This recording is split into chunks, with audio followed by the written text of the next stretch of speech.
Hello, this is Dana with Love Sola Flowers. We have a tutorial today and we are putting it up on our YouTube channel. It's youtube.com/lovesolaflowers. We have all of our tutorials loaded here and easy to search for. But we also have a Facebook page as well as a Facebook group.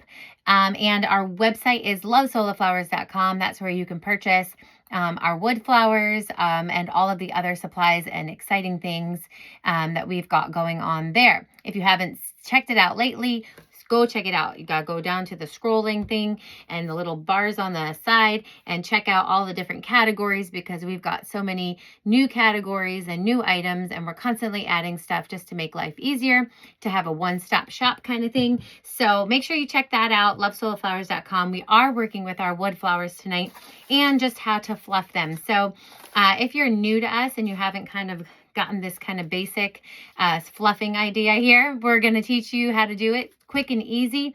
And it's just something that you have to do with some of your flowers. So our flowers are handmade. They're soft and flexible. They are also fragile of nature because it is from a plant. But when we put them in a box and we put them in the bag and we count them and do all that kind of stuff, when they get to you, they can be a little squished. Squished does not mean damaged because it's an easy fix.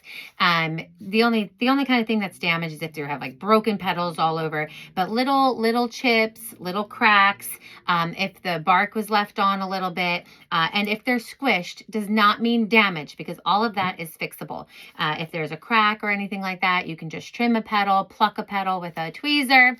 But if they're squished, we do what we call fluffing, and that's when we make them perfect with just a little bit of water. So if you are dyeing your flowers, which we have videos on how to do that, but if you're dyeing your flowers, you don't need to fluff them ahead of time, because once you're dipping them in the water and paint mixture, they'll be flexible, and that's when you're going to fluff them when you're doing it. This is how to fluff a flower that you're going to want to keep just in its natural raw form. Raw means that it doesn't have the skin on it, which is the bark, and it also means that it's not dyed. So this is what they come looking like to you. And so we're just going to fluff this, meaning we're going to keep this exactly how it is. Now, I have a little spray bottle. It does say Downy Release, but it's not Downy Release.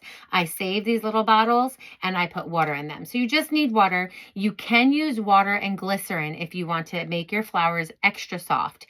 But you don't need to, because the flowers coming naturally are already soft and flexible and squishy and not brittle. But if you feel like you want a little extra softener, you just put a little drop of glycerin in your water in whatever spray bottle you're going to use.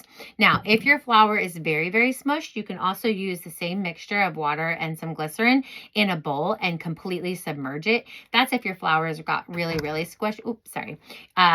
If you had, packed them away real tight somewhere and forgot about them and brought them back out and maybe they're really bad, then you can dip them in water. But we're going to just show you when you get them from, your order, when you open them up and you see them, if they're a little squished like this, it is, again, not damaged. It is easily fixed. And we're just going to show you with just a little bit of water all you do. So I'm just going to spritz, and then I'm just going to peel back my petals. Now you're going to want to start with your outer layer.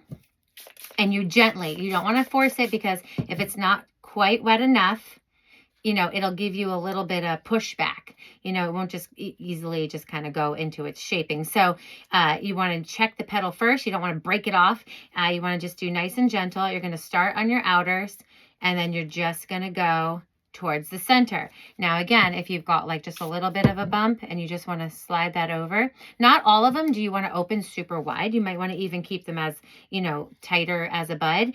So you can do that same thing too, just making sure that all of it's even. So we took a squished flower, we just spritzed it with a little water, and it's already perfect. So again, when you get your box and you're like, oh, these are all squished, it's a quick fix. That took less than 3 seconds to have a perfectly formed flower. So it's a normal thing. I'm going to show you again with another one.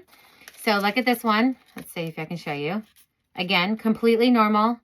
Do not write in and say, oh, it's damaged. It's not. It's just that it's soft and flexible. So when you put them in a box with a bunch of other flowers and you get them shipped across wherever we have to ship them to, it's just something that happens. It's completely normal. And all you have to do, again, is spritz it with water. So I'm going to spritz it down. Again, it's like a 3-second process. Starting on my outer layers, Again, if you hear it being a little crispy, you might want to wet it a little bit more before you pull down on them. And basically, we're going to make our flowers bloom.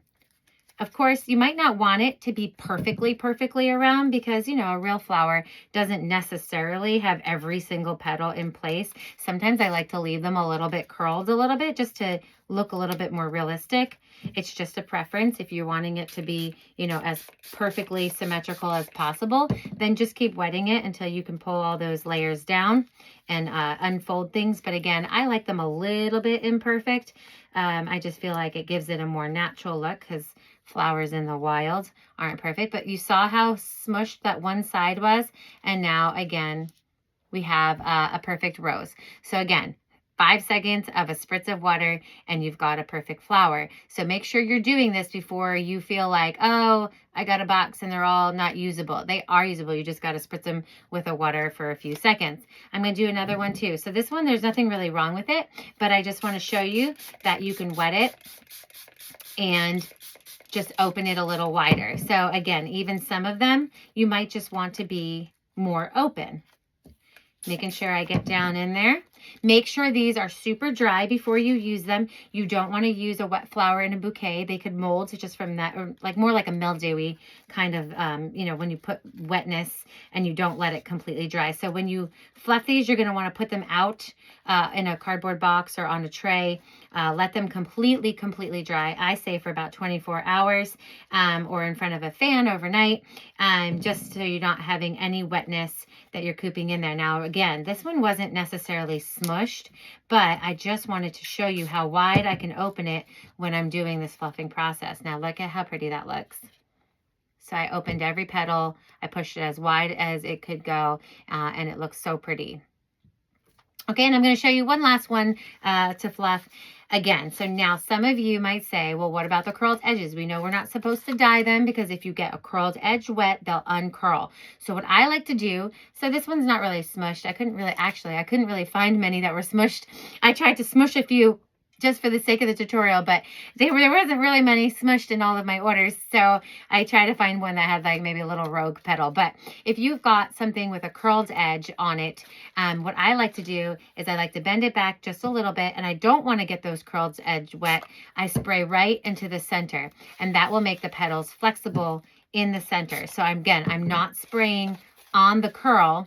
I'm pulling it back a little bit, see like that? And I'm going to spray where I can open it, that part. And then that way I can shape it without losing my curl. Again, I'm going to open it.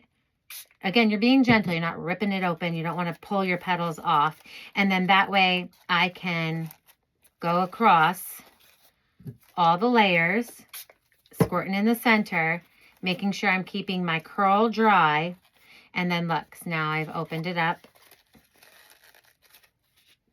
And it's perfectly bloomed and my edges aren't uncurled. So again, for these types of things, and you don't want to uncurl the centers. The centers are supposed to be tighter wound. So I know some people like try to get in there and then the flower falls apart. So leave that center the way it's supposed to be. I always like avoid the center because again, you start pulling on that and the whole flower will fall apart. Leave the center butted up like a normal flower. But in the outer sides, again, just peel back the petal, squirt in the center and open that up. And then you've got, you know, your form. Now, if you want it more butted up, the same thing with the water will make them be able to be squeezed tight too. So I can go around and squeeze it tight. So see, that's tighter. Now I can open it or I can do it tight. But again, the water is what makes the petals more flexible and able to be moved around. So again, when you get your flowers, just go through. What I usually do is I do them all at the same time. I just take out the flowers that seem to be a little squished or ones like this one that I wanted it wide open. And I just sit there and I do them all at the same time, like 10 minutes. And then all my flowers are literally perfectly shaped. So just go ahead and try that. There's, again, different styles that are tighter in the center. I would leave the centers tight like this. If you start trying to pull out the center, you might break and slice a petal open. So again, start on the outside and then move towards the center and leave that really tight center tight. All right, I hope you enjoyed that.